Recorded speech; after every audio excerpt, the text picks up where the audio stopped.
me start by thanking Pastor Itua Godalo for inviting me to speak on the Nigeria story at this August occasion, only a few days to the end of the year, and when many people are still struggling to clear their heads and their minds of the hangover of the Christmas merriment. When Pastor Itua first approached me to give a talk, he wanted me to speak on the topic Nigeria, the past, the present, and the future. And I agreed.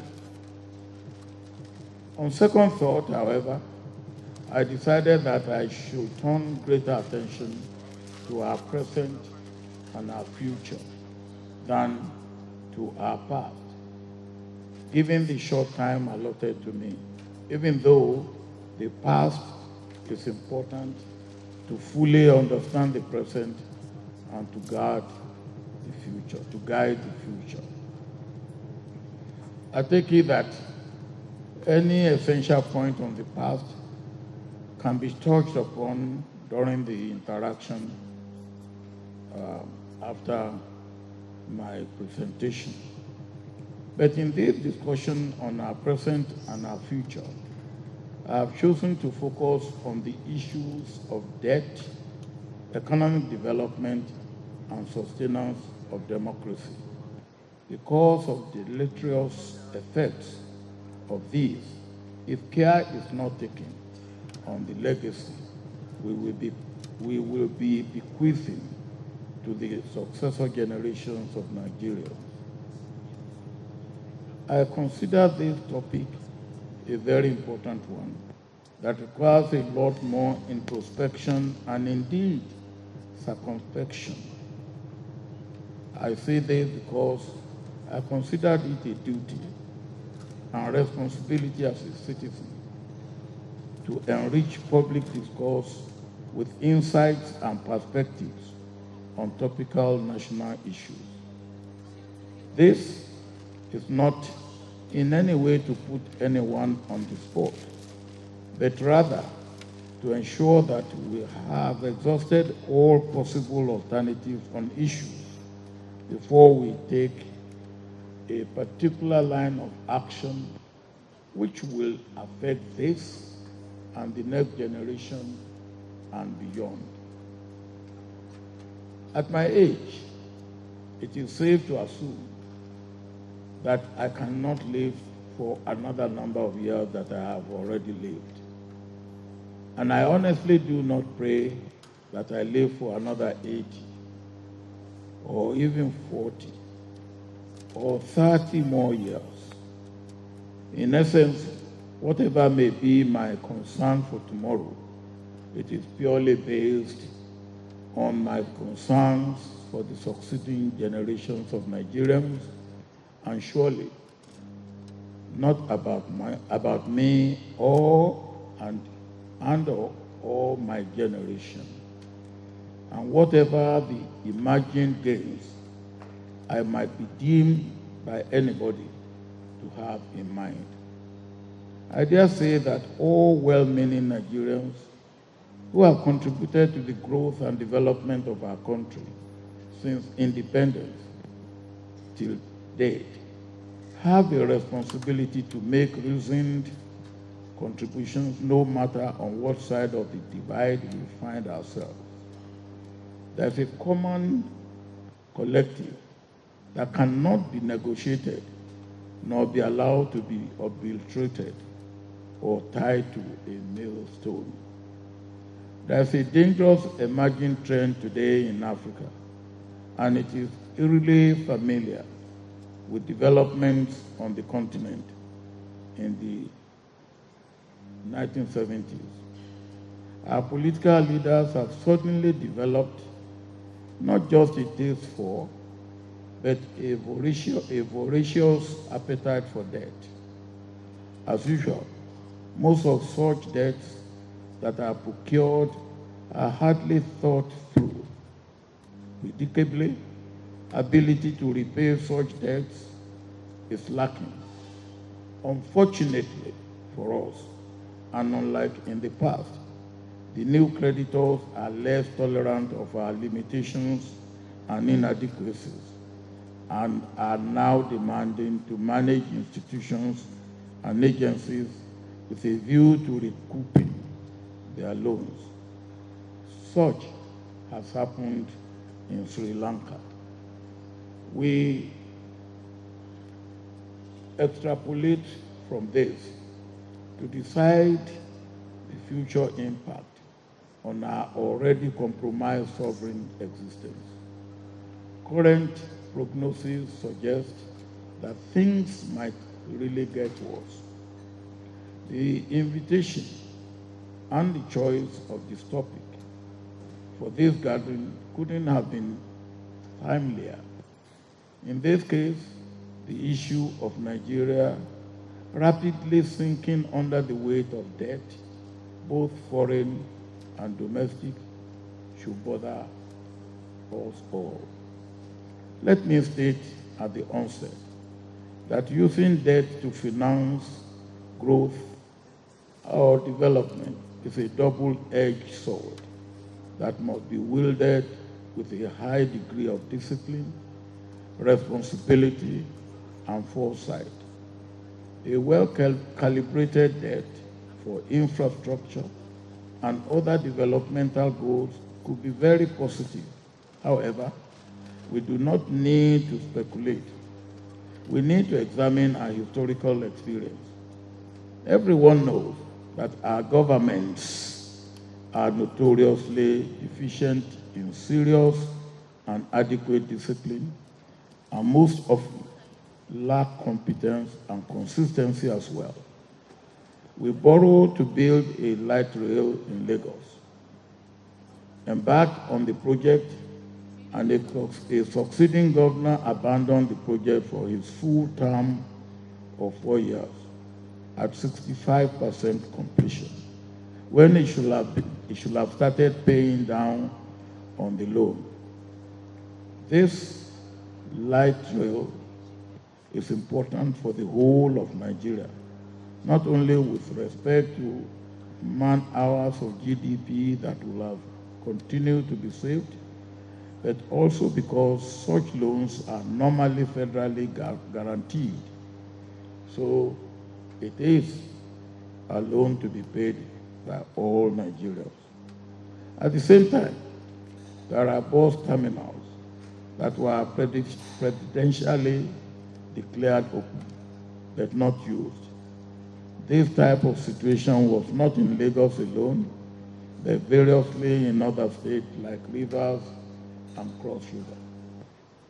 And the problem is not limited to the states. The federal government built a nice-looking extension to the Murtala Mohammed International Airport that looks completed from outside, but not in service, to rob Aboneki on the injury.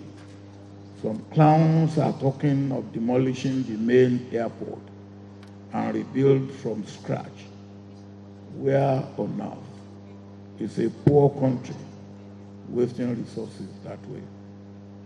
Procuring debt in the first instance requires a clarity on the purpose, which must be linked with the ability to repay principal and interest as and when due. Defaulting on repayment is very easy and, if you like, very convenient. For in equal measure, it seems that creditors take special delight in debtors' inability to service debt. Delinquent behavior allows the opportunity to impose stipulated sanctions and later appear friendly by offering to restructure your debt. At the end of the day, what is done is simply to add your interest payment and other fees to the principal sum at a high premium. So, overnight, a debt of $1 million will become $5 million, in spite of the fact that over time you had prepaid $1.2 million. I say this without fear of contradiction. I have borrowed from banks as a private sector operator, and I've borrowed from multilateral institutions as a political leader for the country. So I believe you will understand my fears and experience about jumbo loans and my agony in getting rid of our external debts and developing a sustainable approach to address our domestic debt. It was a painstaking exercise that involved not just the national strategy, but a continental and international one, which eventually yielded significant gains. To now see all those efforts go to waste barely less than 15 years after that watershed moment is more than disturbing. It is painful and retrogressive. This warning alarm is also very important in light of Nigeria's pivotal position on the continent. Any headwind in Nigeria has tremendous impact. Nigeria accounts for nearly 20% of continental GDP and about 75% of the West African economy. Analysts have noted that since 2013, debt in Africa has risen rapidly, with a median debt to GDP ratio as percentage of GDP increasing to 53% in 2017. This led to about 1/3 of the countries in sub-Saharan Africa being classified as either in or at high risk of debt distress. Nigeria's leadership was key in the campaign for debt relief in the late 1990s and early 2000s.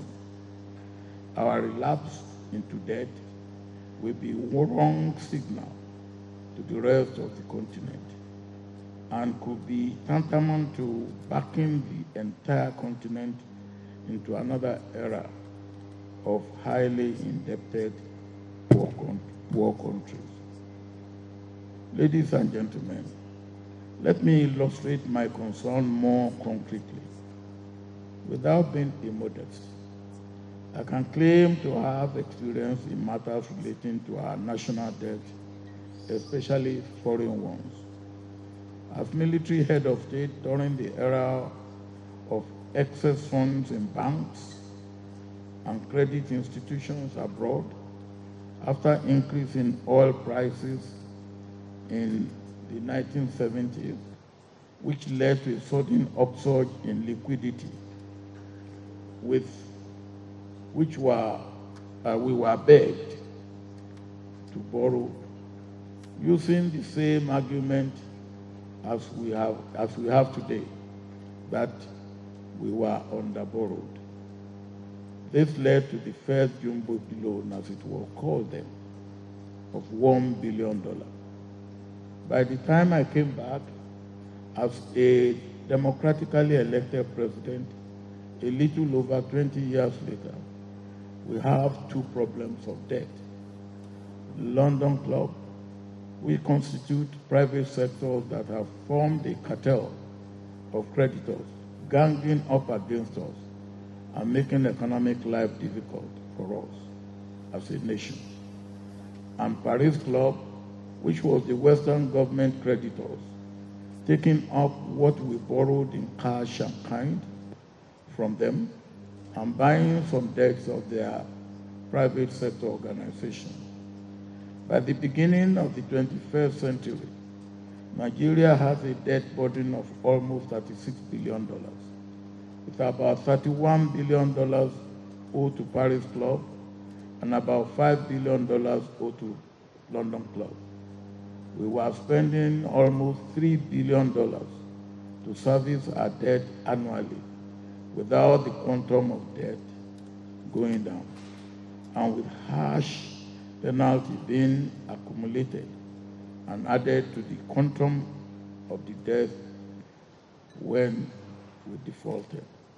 In short, the situation we found ourselves in 1999-2000 was a suffocating debt burden. Those preaching to us that we were underborrowed had collected their commission and gone. Our own political leaders and civil servants, who unfortunately God convinced to lead us into the debt trap, were sitting pretty in their homes, and some of them sleeping pretty in their graves.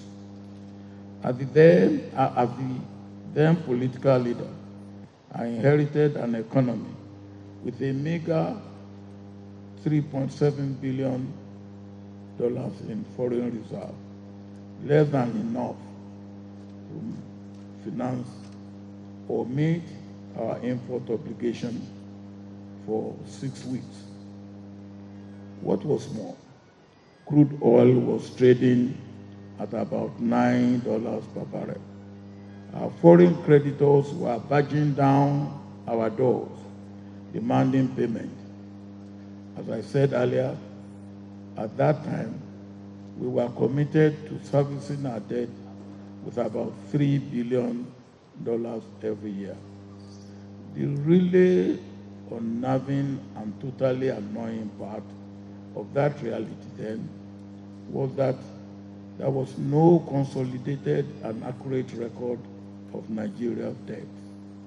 Unfortunately, the federal government had to accept responsibility for all foreign debts, no matter whether the debt was incurred by the Nigerian companies, state-level authorities, or federal authorities, as federal government is the sovereign authority. We clean up by establishing a central debt management office while embarking on seeking debt relief. Because we demonstrated leadership and commitment through self-imposed reforms, we were able to secure debt relief from the Paris Club. By 2006, our quantum of debt had come down to about $3.6 billion from about $36 billion. Only about 10% of what it was before we got almost $20 billion relief. And we pay a little over $12 billion to the Paris Club, with a little out of it to the London Club to adjust our debt situation. Distinguished ladies and gentlemen, as at 2015, total external debt was about $10.32 billion. In 4 short years, by March 2019, our external debt grew to 24.9 trillion naira, or $81.274 billion. To service this current level of indebtedness, we must commit at least 50% of our foreign earnings. Such a situation talks about an impending bankruptcy. No entity can survive while devoting 50% of its revenue to debt servicing. It has recently been pointed out that in 2018, the total debt service cost took over 60% of government revenue. What is more, we are not doing enough to address the fundamental, deep-seated, and structural challenges that inhibit the expansion of our economy. As if this is not bad enough, we are currently seeking to add another $29.6 billion as loan to our already overburdened debt portfolio. Our current budget, out of which we are spending 25% to service debt, is not only total earning, if not our total earning. A lot of it is also borrowing. Simply put, we are borrowing to service what we have borrowed, and yet we are borrowing more. I do not need brain of any genius to conclude that those who use statistics to dig us deeper into debt are our enemies. Statistics can be used to serve any purpose, and that is why Winston Churchill talked of lies, damn lies, and statistics, meaning statistics can be made master of life. The scale of the challenge coming our way is quite enormous. There has to be an honest and frank appreciation of this by government at all levels, local, state, and federal. We need nothing short of a national dialogue or debate on our short, medium, and long-term plans as a nation, which to me is faced in 5 years, 10 years, and 20 years, and even beyond.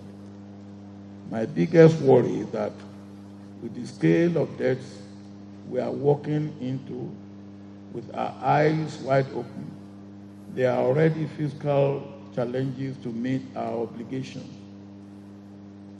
The current situation where we are already spending significant percentage of our budget on debt servicing and another chunk on recurrent expenditure, leaving very little or nothing for capital investment, is not a durable and sustainable approach to development and progress. This will even get worse when oil with gas that we rely on will no longer command premium demand as in the past. For one thing at least 50% of countries in Africa have discovered oil and gas in reasonable quantity and are offering more attractive terms to investors than we are offering, and drawing away serious investors from us. There are even more discoveries outside of Africa that have given better attraction to international oil and gas investors. There are alternatives in the wind, solar, and other forms of energy that are becoming cheaper by the day with ever-improving technology in these areas. Issues of climate change is daily making oil and gas less important than they have been up till now. Electric cars and solar-driven other forms of means of mobility and transportation will make oil and gas more in the ground than being exploited for transportation. Taking everything together, we may, in the short term of about 5 years, still see ourselves as making something out of oil and gas. In the medium term of 10 years or thereabout, our oil and gas may be more for domestic use than for earning reasonable resources from export. In the long term of 20 or more years,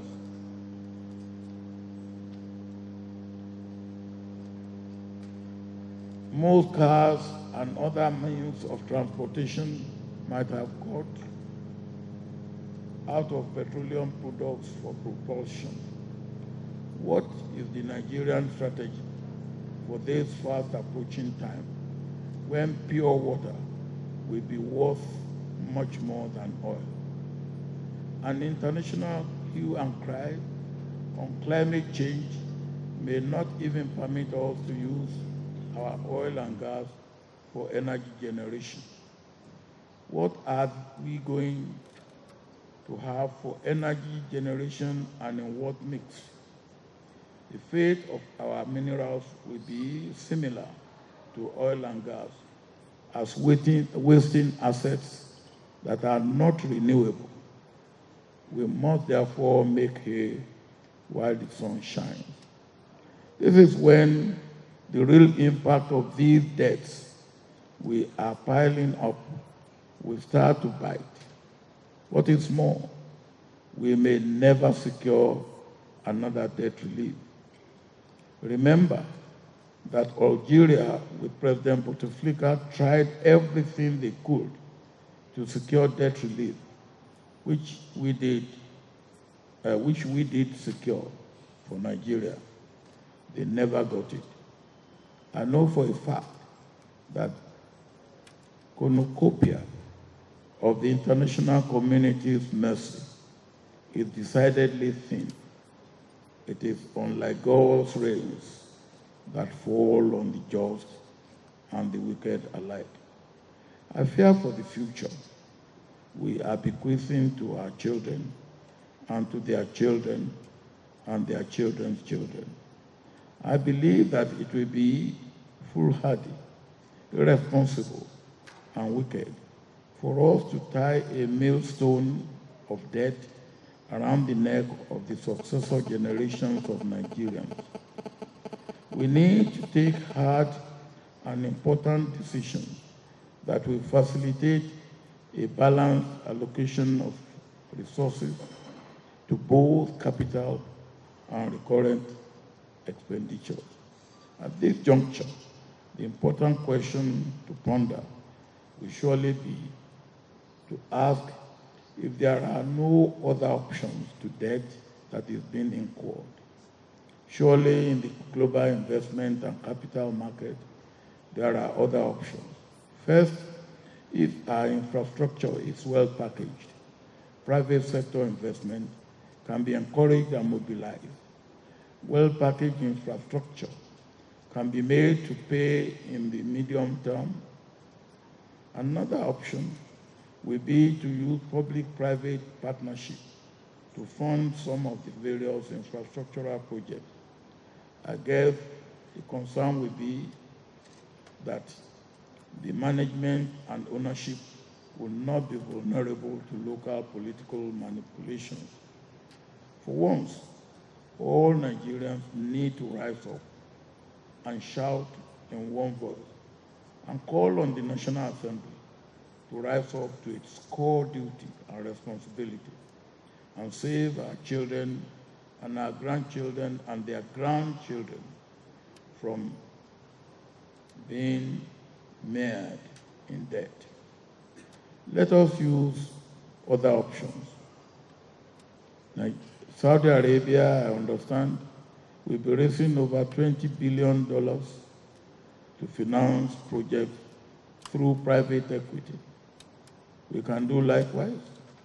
We have several national assets that could be used to raise some of the funds that we need in this respect for infrastructural development to give assurance to private sector investors and PPP investors if necessary. We should then open the economy widely and incentivisely, but guardedly, to private sector development and investment. Now is the time for bold action. Rhetoric and bare minimum reforms will not yield the desired changes we want. This is an opportunity. This is an opportune moment to mobilize the best brains within and outside the country to prepare a Nigerian Agenda 2050, a 30-year agenda to make Nigeria become one of the 10 leading nations of the world by UN standard at all socioeconomic levels. The agenda must be based on post-oil and gas boom. Such plan must be fashioned in a way that it becomes a socioeconomic contract that will guide any government coming into power in the next 30 years. We have a lot to do beyond partisan politics to get us out of the 25th position among the poorest nations in the world. And we are still going further down. Such agenda should also, among other things, be predicated on 7 critical areas. One area is education. Access to quality and continuing relevant education should be the key watchword here. We need to invest heavily in education, in educating our people for the realities of work for today and tomorrow.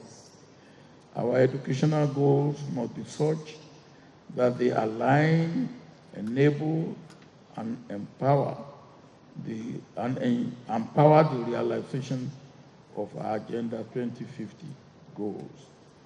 The reforms around education must reasonable and resonate with global discussions on the place of science, technology, engineering, arts, and mathematics still in the future of work. We have the population to drive the change. We want, if adequately educated, enabled, skilled, and resourced. Already, we have an obvious starting point. In the 14 million children out of school in Nigeria, in the country, we can adopt morning and afternoon schools to cope with the number of children that we have to educate. Over the next 30 years, we should target to have at least 10 of our universities in the first 25 best African universities, and 5 among the best 1,000 universities in the world. Popular education is a must at this stage. The first decade of Agenda 2050 must get us to education for all, education up to secondary school, free and compulsory for all Nigerian children, taking us beyond UPE and UBE. Second area is on health and social welfare and social well-being. We need to invent our primary and basic healthcare system and to reinvent it, as well as encourage universal coverage of health insurance scheme. The private sector should be encouraged to establish state-of-the-art medical facilities, treatment from which we can cover, which can be covered by health insurance and or private payment currently going as outflows to India, Europe, and America. Manufacturing and industrialization is the third area. Our quest for industrialization is now a matter of survival. There is need to transform our manufacturing sector, providing goods and services for our domestic consumption. The fourth is infrastructure, which includes availability of power at reasonable price, land and water, and transportation, land and water transportation, communication, water supply, and housing and sanitation. Fifth is agribusiness for food security, nutrition security, industrialization through value addition and processing, export and marketing, foreign exchange earning and employment generation. Agribusiness covers the value chain from manufacturing of equipment for land clearing and land preparation to food on the table. 6 is getting our politics right and understanding that politics is a means to an end and not an end in itself. We must be able to ask ourselves what sort of political atmosphere, rhetoric, and disposition will help to drive the transformation we so desire. We simply cannot have a stone-deaf political attitude that is diametrically opposed to the goals of the Nigerian Agenda 2050. The current situation of the prevalence of politics of cooptation, wherein the military, the judiciary, and the National Assembly have all been faithfully co-opted, cannot be the road to follow for healthy democracy. Votes don't seem to matter anymore in Nigerian elections, as declarations are made by co-opted INEC to be ratified by cowed and co-opted judiciary in accordance with the wishes and desires of the powers that be. No wonder an editorial declares democracy has already been in intensive care unit in Nigeria.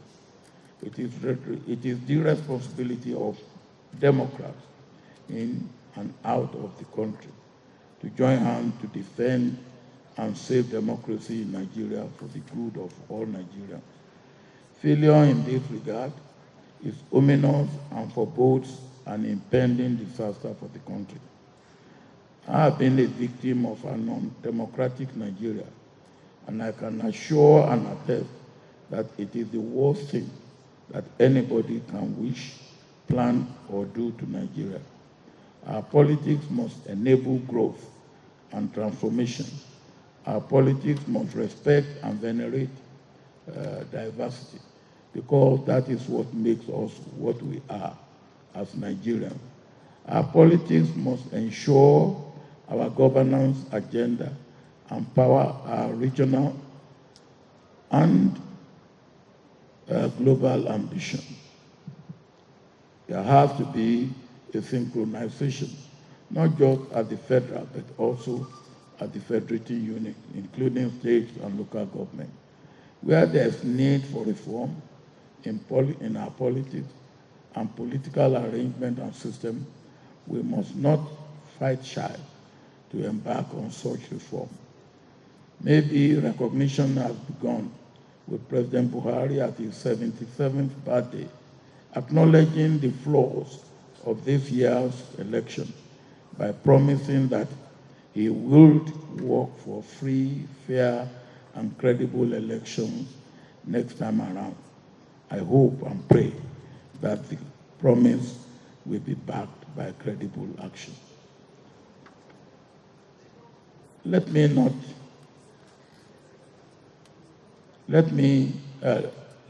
but not least, for me, is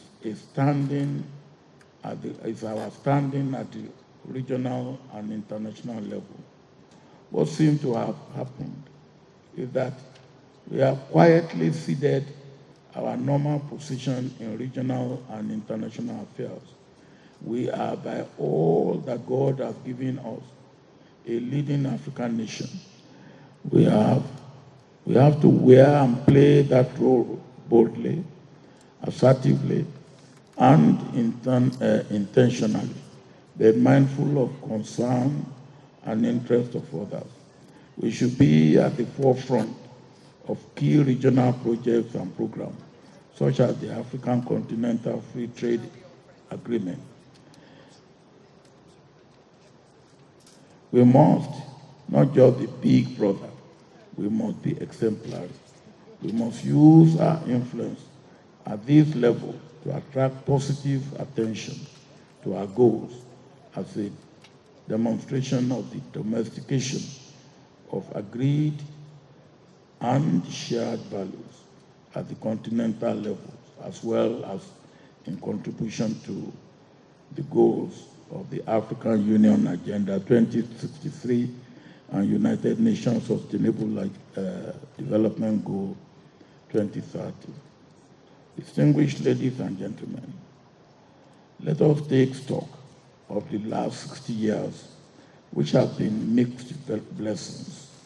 But facing the truth, our performance in totality as a nation is inadequate. Whatever we have planned, we have fallen short of it by a wide margin. By 2020, we will put 60 years of Nigeria as an independent country behind us. There should be no lamentation or self-condemnation, but critical and honest appraisal and examination. Our collective challenge should be how to ensure that we grow our economy at least at two times the rate at which we grow our population. And better still, we should grow at double-digit rate for a considerable length of time to be able to make 20, 50, 10. The forecast now are scary. At the present rate, Nigeria's population by 2050 will be well over 400 million, and Lagos alone will be over 40 million. If we continue as we are going now, and we have gone up till now, start and stop in the past, we will be one of the most wretched of the world, and maybe the most wretched in Africa. However, we have a chance. I believe so strongly in our ability as a nation to pull together under a committed leadership to snatch victory from the jaws of division, poverty, and death. What gives me the greatest hope is in our youth, dynamic, resourceful, irresistible, and outgoing. And we have just seen such example in Dr. Rotimi. Giving encouragement and opportunity, our youth will fly above the clouds and get Nigeria there. We must have the tremendous power and resources of our youth, laced with morality, high principles, and cherished values. I count on them for our redemption. Without mincing words, in addition to impunity, incompetence, corruption, gross electoral malpractices, and mismanagement of diversity, the greatest threat to our democracy is poverty. The concern is that if we do not marshal a clear plan and idea on how our politics should lead to human capital development, we might be in for challenging times ahead. What this means practically is that social and economic frustration will push people to the edge, and they will begin to question the instrumental value of democracy to them. Democracy that does not deliver to majority of the people with tangible dividend cannot be seriously embraced by the victims, which 70% of Nigerians are today. The youth are already losing hope and confidence in the present system, practiced and operated by the political elite. It is bad and dangerous signal. Distinguished ladies and gentlemen, once again, as I conclude, if anybody tells us that adding more debt to what we have is the way to go, he will either need to prove it to us beyond reasonable doubt, or he or she will have to have his head really examined. It is even important to note that the World Bank is saying something different from to those claiming we are underborrowed. The way to go is to make Nigeria the irresistible destination for private investors in Africa. We need to grow the economy to increase the size of the cake rather than consuming what should have been used to grow and enlarge the economy. Growing the economy should be left with genuine entrepreneurs, not on tribal or religious sentiment, but with conducive and sustained inviting conditions and environment. But the environment must be conducive and return on investment must be right, appropriate, and adequate.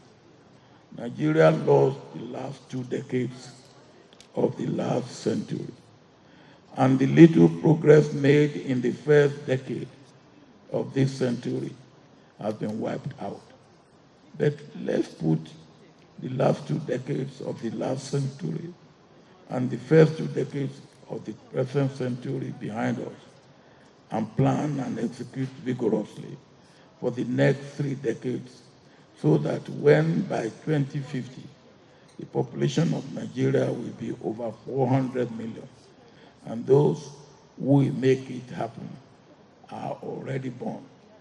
And with Lagos having over 40 million, as 86 people come into Lagos every hour, as we were told by the governor of Lagos, the highest of any city in the world. We can happily say we are getting there. That can only be achieved not by closing in, but by opening up and out and letting ideas, views, and resources contend. May God give us the enabling environment of the commitment, service, and sacrifice that this season symbolizes and demands. It is still not too late to continue to wish ourselves the blessings of the Christmas and the hope, happiness, and success of the new year 2020, which will be the 60th year of Nigeria as an independent country. I thank you and thank God. Thank you very much, sir. Ladies and gentlemen, I'm sure we can do much more than that.